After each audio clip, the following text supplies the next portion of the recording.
the administration doing anything to make it easier for working students to make it through college without taking out a prohibitive amount of debt to be paid back afterwards?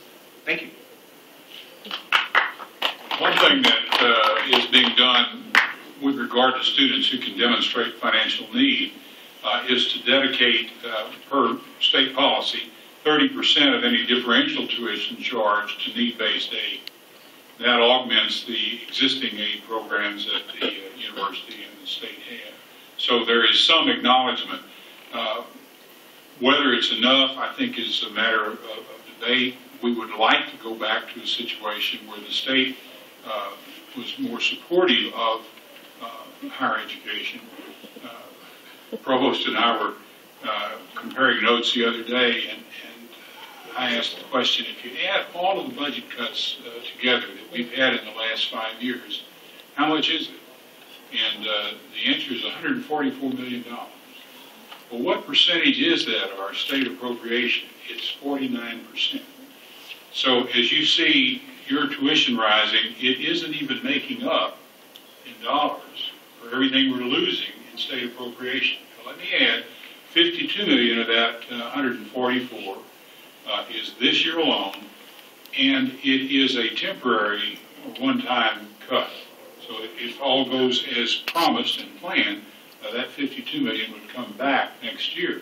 We're having to spend down hard-earned reserves, and it's very difficult to find 52 million you can spend in that manner in 1 year. So I wish I had better news for you on the financial aid front or on the cost of higher education front. One thing I feel I have to point out, and I know it's no comfort to you if you're struggling to pay the bill, we are still 45th in the nation in terms of state university tuition. 45th among the 50 in the nation. We are still well below the average tuition and fees charged at state universities. So what you're seeing as tuitions rise in state universities across the nation is tuitions rise as state appropriations drop. And they often, in our case, they do not make up the whole difference that we're losing in state appropriation.